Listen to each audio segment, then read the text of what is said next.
আসসালামু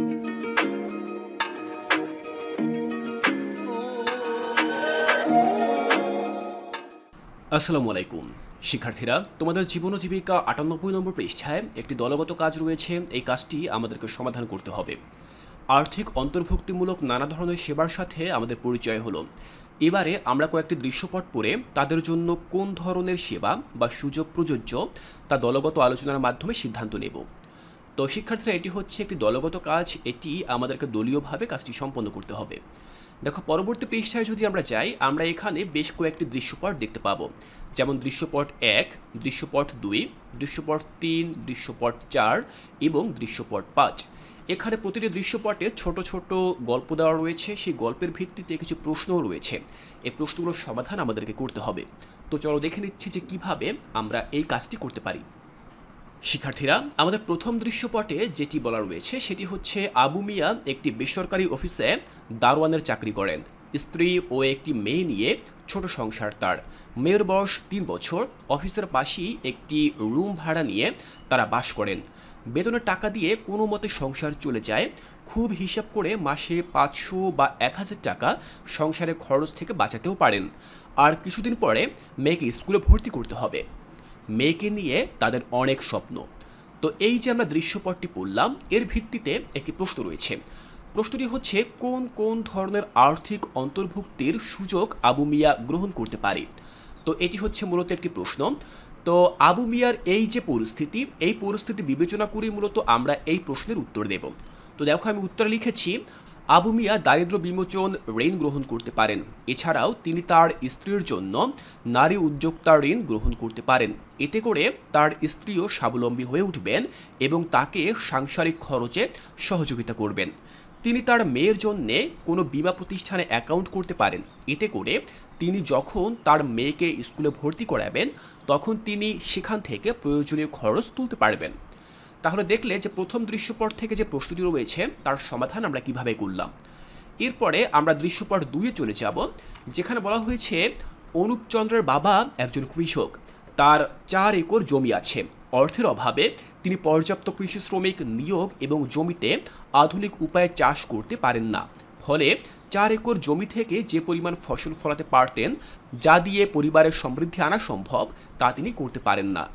তো আমরা দৃশ্যপট ২ দেখে নিলাম। এর আলোকে এখানে একটি প্রশ্ন রয়েছে, সেটি হচ্ছে অনুপচন্দ্রের বাবার জন্য কি কি ধরনের অন্তর্ভুক্তিমূলক আর্থিক সেবা গ্রহণ করা যেতে পারে।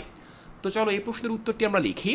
আমি লিখেছি, বাংলাদেশে অসচ্ছল কৃষকদের জন্য কৃষি ঋণের ব্যবস্থা রয়েছে, তাই তিনি সহজ শর্তে কৃষি ঋণ গ্রহণ করতে পারেন।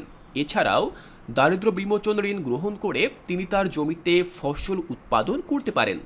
দেখো, আমরা এই প্রশ্নের উত্তরটি ঠিক এভাবে লিখলাম। চলো আমরা পরবর্তী দৃশ্যপটে চলে যাই, যেখানে ৩ নম্বর দৃশ্যপটে বলা হয়েছে বেলালের বড় ভাই ঢাকায় থাকেন। সেখানে তিনি একটি কারখানায় চাকরি করেন। তার আয়েই বেলালদের সংসার চলে, কিন্তু প্রায়ই তার পাঠানো টাকা বেলালের পরিবার যথাসময়ে পায় না। ফলে তাদের বিভিন্ন ধরনের আর্থিক সমস্যা মোকাবিলা করতে হয়। বেলাল বেশ কিছুদিন হলো বিএ পাশ করেছে।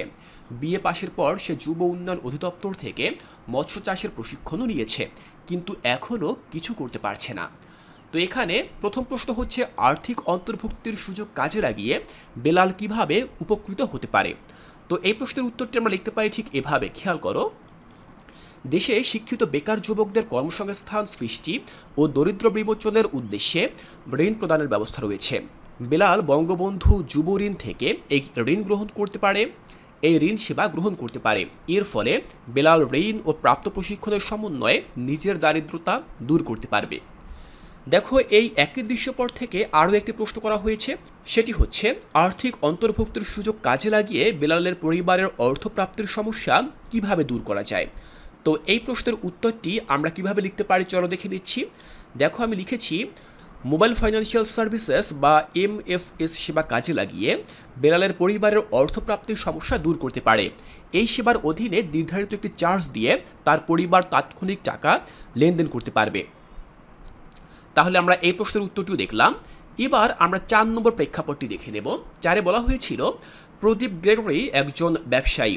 ঢাকার ইসলামপুরে কাপড়ের মার্কেটে তার পাইকারি দোকান আছে। তিনি লক্ষ্য করেছেন মাঝে মাঝেই আগুন লেগে তার মতো ব্যবসায়ীরা সব হারিয়ে যায়। তিনি এ ধরনের সমস্যা থেকে বাঁচতে চান। বিষয়টি বর্তমানে তাকে অনেক বেশি ভাবাচ্ছে, কিন্তু এ ধরনের সুবিধা গ্রহণে ঠিক কী করতে হবে তা তিনি বুঝতে পারছেন না। তো এই দৃশ্যপটের আলোকে যে প্রশ্নটি রয়েছে সেটি হচ্ছে, প্রদীপ গ্রেগরি সাহেবের জন্য কী ধরনের আর্থিক অন্তর্ভুক্তিমূলক সুবিধা যথার্থ হবে। তো দেখো, উত্তর আমরা লিখতে পারি, দুর্ঘটনার কারণে ব্যবসায়ী বা সম্পদের মালিকদের যে আর্থিক ক্ষতি হয় তা সাধারণ বীমা কোম্পানি থেকে পূরণ করে দেওয়া হয়। তাই প্রদীপ গ্রেগরি সাহেব ভালো কোনো বীমা কোম্পানির সাথে যোগাযোগ করে বীমা সেবা গ্রহণ করতে পারেন। তিনি সেখানে নির্ধারিত পরিমাণ পলিসি মূল্য প্রদান করে নিশ্চিন্ত থাকতে পারেন। এতে করে আগুন লেগে তার দোকানের মালামাল পুড়ে গেলেও তিনি উক্ত বীমা প্রতিষ্ঠান থেকে আর্থিক ক্ষতিপূরণ পাবেন। তো এটি হচ্ছে দৃশ্যপট 4-এর প্রশ্নের উত্তর। এরপরে সবশেষ যে দৃশ্যপট অর্থাৎ 5 নম্বর দৃশ্যপট, এটি নিয়ে আমরা আলোচনা করব। 5-এ বলা হয়েছে, রাবেয়া বেগম একজন বিধবা, তার একটি 8 বছরের ছেলে আছে। রাবেয়া বেগমের স্বামী মারা যাওয়ার সময় 5 লক্ষ টাকা নগদ ও একটি বাড়ি রেখে গেছেন। বাড়িটিতে তিনি থাকেন। তিনি চাচ্ছেন তার কাছে সঞ্চিত অর্থ এমন কিছুতে বিনিয়োগ করতে যেখান থেকে ভালো লাভ করতে পারবেন এবং তার টাকাগুলো নিরাপদ থাকবে। তাকে অনেকেই বিভিন্ন ধরনের ব্যবসার কথা বলছেন, কিন্তু তিনি তা করতে সাহস পাচ্ছেন না। তো এই দৃশ্যপটের আলোকে যে প্রশ্নটি রয়েছে সেটি হচ্ছে, রাবেয়া বেগমের জন্য কোন ধরনের আর্থিক অন্তর্ভুক্তিমূলক সুবিধা যথার্থ হবে। তো এই প্রশ্নের উত্তরে আমরা যা লিখতে পারি তা হচ্ছে, বর্তমানে বাংলাদেশের প্রায় সকল ব্যাংকেই আমানত সঞ্চয়ের সুবিধা রয়েছে। অধিক মুনাফা দেয় এমন একটি ব্যাংকে রাবেয়া বেগম নির্দিষ্ট একটি সময়ের জন্য তার টাকা সঞ্চয় করতে পারেন। এর ফলে নির্দিষ্ট সময় পর তিনি তার আসল টাকা ফেরত পাবেন এবং নির্দিষ্ট সময়ের আগ পর্যন্ত তিনি মুনাফা পেতে থাকবেন। তাহলে শিক্ষার্থীরা, তোমরা দেখলে যে তোমাদের মূল বইয়ের 92 পৃষ্ঠায় যে দৃশ্যপটগুলো ছিল, 5টি দৃশ্যপট ছিল। প্রতিটি দৃশ্যপটে যে প্রশ্নগুলো ছিল সেগুলোর সমাধান নিয়ে আমি আলোচনা করেছি। আমি আশা করছি এখান থেকে তোমাদের বুঝতে আর কোনো অসুবিধা নেই। এর পরবর্তী ক্লাসে আমরা চলে যাব আমাদের মূল বই থেকে পরবর্তী পৃষ্ঠায়। সেখানে আমরা একটি একক কাজ পাবো। এই কাজের সমাধান তোমরা কিভাবে করবে তা আমি এর পরবর্তী ক্লাসে তোমাদেরকে বুঝিয়ে দেব। তাই শিক্ষার্থীরা, এর পরবর্তী ক্লাসটি দেখার আমন্ত্রণ জানিয়ে আজকের এই ক্লাসটি এখানেই শেষ করছি।